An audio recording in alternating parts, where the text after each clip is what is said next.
मानव गेदेर हाग्रामा महिलारि आरो मानव गेदेर खाम्फा बरगयारि बिथांमोननि लिडारशिपनि समाव खनथाम हारियारि दाङाबाजि जादों। आदिबासीजों जादों, बांगालजों जादों।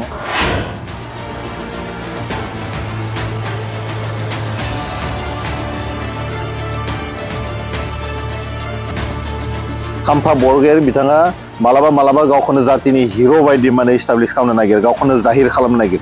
किन्तु जोङो जुदि एक्सुएलाव नायोब्ला बिथांमोना थारैनो जिर'।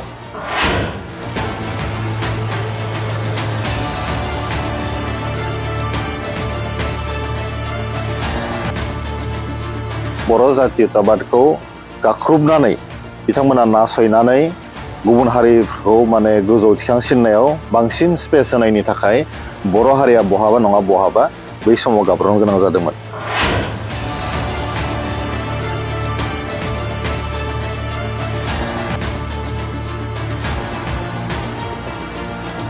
नुनो मोनबाय जे बिपिएफनि बाघा नेताफोरा बै समाव बागानफोरखौ गावनि नामाव खालामनानै लादों, माखासे हाफोरखौ दखल खालामनानै लादों। हिउज करापसन जादों बै समाव। मोजां दंफां लाइफांफोरखौ दाननानै फानदों। दंफां लाइफां फाननानै माखासेया माने धन सम्पति माने अजस्र धन सम्पति खामायदों। बेबायदि सासे सुबुंखौ दिनै बर' रायजोआ जे पद होगोन आं फोथाया।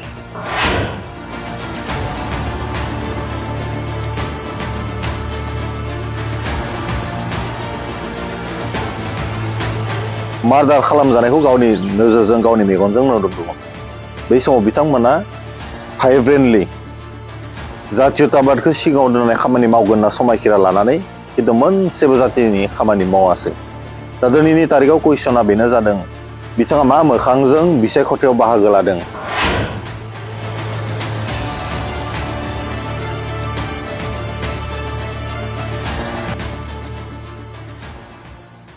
जि जानो गोनां एमपि इलेक्शन बा बिसायख'थि बेयो जोबोरैनो ओंथि गोनां। बे जानो गोनां बिसायख'थि बेयो जोंनि हारिनि थांनाय थैनायजों मोनसे सोमोन्दो गोनां बिसायख'थि। मानो होननानै बुङोब्ला थांनाय गोलाव 10 बोसोर क'क्राझार एसटि जि रिजार्भेसन एमपि सिट दङमोन बेयो गुबुन हारिनि आखायाव दंमोन आरो बेनि गिबि आरो गाहाय दायनिगिरिया मानव गेदेर हाग्रामा महिलारि आरो खाम्फा बरगयारि बिथांमोना सरकार थासेयावबो रायजो राजाखौ सामलायनो हायैयाव गुबुन हारिजों दाङाबाजि खालामनायनि थाखाय बर'नि जा मोनसे सेन्टिमेन्ट थ्र' जानानै 10 बोसोर हिराज सर'निया बिथांनि आखायाव थांदोंमोन। द्याट मिन्स बिथांमोना बै समाव रायजो राजाखौ मिसलिडिं खालामदोंमोन आरो बयखौबो बिथांमोना समानै लांनो हायाखै।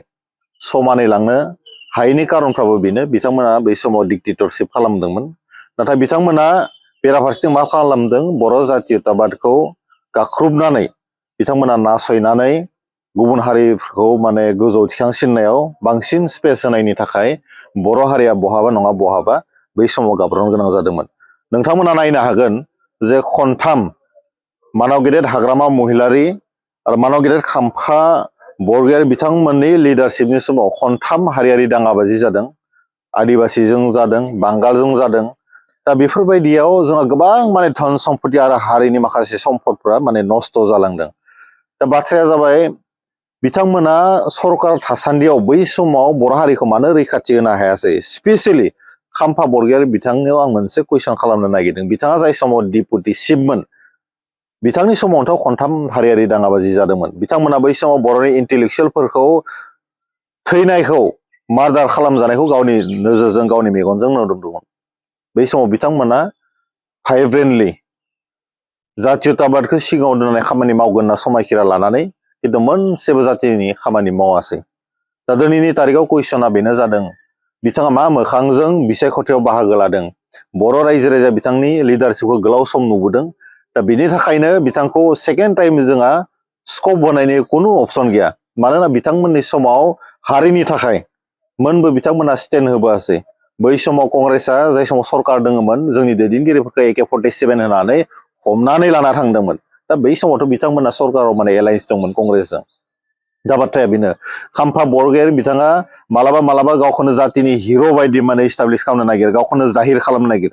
खिन्थु जोङो जुदि एक्सुएलाव नायोब्ला बिथांमोना थारैनो जिर'।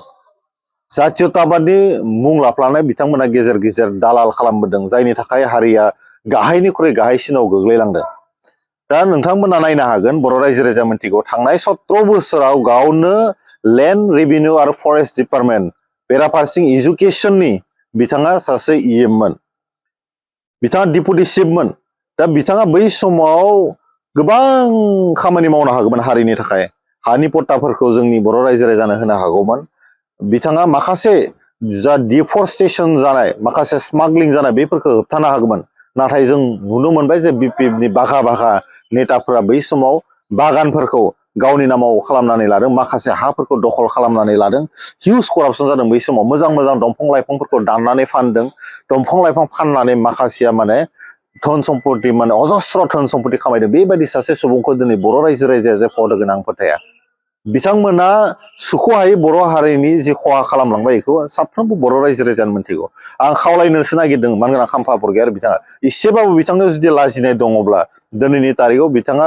गावनि जि नमिनेसन फैबाय थानाय समाव होगोन बिथाङा उइथड्र खालामनानै लानांगौ मानोना बिथांमोना गोलाव सम पावाराव थानानै हारिनि मोनसेबो मोजां खामानि मावनो हायाखै बिथाङा सासे फेलार लिडार खाम्फा बरगयारि बिथाङा सासे फेलार लिडार बेखौ आंल'सो नङा साफ्रोमबो बर' रायजो राजानो बुंनो बेनिखायनो दुलाराय बर' फरायसा आफादनि बारग' दैदेनगिरि बारग' बुंथिगिरि बारग' लेङाइ आफादगिरि मानगोनां जयन्त बसुमतारीखौ बयबो बर' रायजो राजाया हारिनि थाखाय माने भट होनो थाखाय रेडि जानानै दङ जाहाथे फैबाय थानाय समाव बिथाङा दिल्लीयाव थांनानै बर' हारिनि माखासे इस्युसफोरनि सायाव खोथा बुंनो हायो बेनि थाखायनो 10 बोसोर जिथु जों बन्सित जानो गोनां जाबाय मानगोनां खाम्फा बरगयारि हाग्रामा महिलारि बिथांमोननि मिसलिडिंनि थाखाय बेनि जा सुफुंथाय बै खहाफोरखौ जों सुफुंनो मोनसेल' चान्सआ दङ जयन्त बसुमतारी बिथांखौ जेरैखि जाया जों बर' हिसाबै नैबे एमपि इलेक्सन देरहानाय नमस्कार मैं doctor Pratibha Pasari Agarwal IVF specialist at Apollo fertility Guwahati मैं जनाब विचारिছো जे मैं कक्राझार अपोलो डायग्नोस्टिकत 23 मार्चत आহি आছো দুপৰীয়া 12টা বজাৰ পৰা এটা বিনামূলীয়া নিসন্তানতা কেম্প লৈ পেলাই যাৰ এনেকুৱা ধৰণৰ প্ৰব্লেম আছে নিসন্তানতা প্ৰব্লেম আছে আহি পেলাই মোৰ লগত আলোচনা কৰি পেলাই চিকিৎসা কৰিব পাৰে আপোনালোকে বুকিংৰ কাৰণে কল কৰিব পাৰে 8135834710 নম্বৰত আকৌ একবাৰ কৈছো 8135834710 ফোন নম্বৰত কল কৰি পেলাই আপোনালোকে আপোনালোকৰ এপইন্টমেন্টটো বুক কৰিব পাৰে ধন্যবাদ